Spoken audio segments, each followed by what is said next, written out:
Welcome to Fine Living, presented by Jim Reif Builders on 1240 Radio WOMT.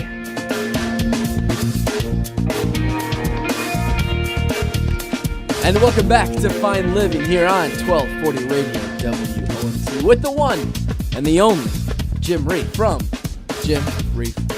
Thank you, Terry. We'll go easy on that. How are you, my friend? I'm well. Yourself? Hey, I can't complain. I'm excited, as I am each and every week as we do the show. I appreciate you having me on. I enjoy it, and I learn a lot every week. Likewise, Terry. You're great to work with. Last week, we talked a lot about ice damming, and today, what are we talking about today? We're going to talk about right to cure. Okay. So this is important for all homeowners that do any renovation work, or if you're building a new home or things to that degree. Okay. So it's important for the folks to know this.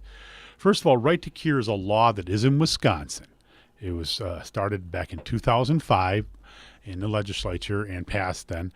And it's kind of a coordination of the builders associations and actually judges and attorneys and such to kind of combat the ambulance kind of chasing type scenario that was going on in the building trades. Okay. So what it really basically amounts to is that if you have work done by a contractor and you're not satisfied with that work, instead of just calling an attorney and saying, let's sue this guy, you actually have to follow a process to let the contractor have the right to fix it, right to cure it. Interesting. So you have to go through a process to do that. But the contractor, on his regard, also has to provide you with a document. And Terry, I gave you a document to show you what it was. Right now. And it spells out the guidelines the contractor must follow and the homeowner must follow. And they must provide a document at the time of contract so that the customer's aware of that. If they don't provide that, then the consumer can go right out and sue. Interesting. For damages. So right away in the contract, whenever you work on something, you give someone this right to cure That is correct. agreement. Yes.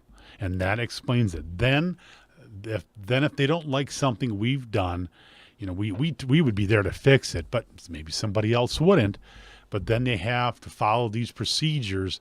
If you've noticed, at least 90 days from when the work was completed that you are dissatisfied with some of the work, and go through this process, and the contractor has so many days to respond, actually 15 days to respond and get back to you and start looking at the problem. And it's a way to prevent frivolous lawsuits over things that maybe are major or minor but can be fixed and be taken care of properly. Can you give me an example? Well, it could be a window leak. It could be improper functioning of a door or something else. And usually it's something a little bit more major that you're going to go to court about. Right. But it could be possibly even be a roof leak. But you want to be able to have that right as a contractor, come back and fix that. So let me ask you then, Jim, as a contractor, can you charge the consumer then for you coming back to cure something? Typically not. I would say in 99% of cases not, unless something was like an act of God, a storm, or they misused something. They left the window open and rain flooded in and warped some wood or Right. something. And they're saying, well, that was that from the start. Those are things like that would be chargeable. But in these cases, no, it's not. Interesting.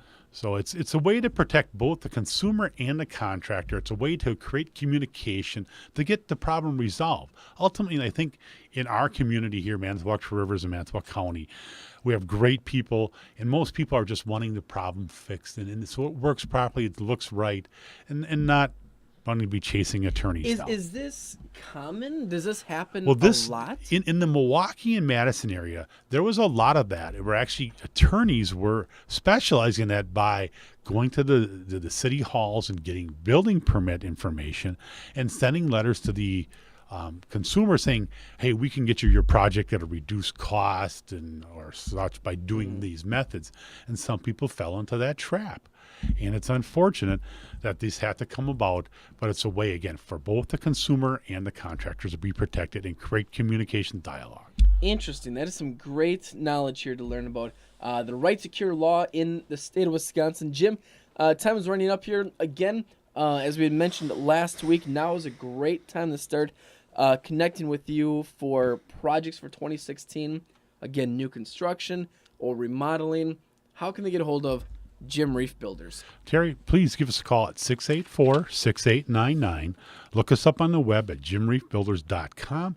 And we also got a neat presence on Facebook. You're going to love what we have on there. Awesome. Jim, we'll talk to you next week. Thank you, Terry. Thanks for listening to Fine Living, presented by Jim Reif Builders, the leader in new construction and remodeling here on the Lakeshore. Let their vision enrich your lifestyle. Tune in again next week for another episode of Fine Living on 1240 Radio, WOMT. To learn more, visit jimreifbuilders.com.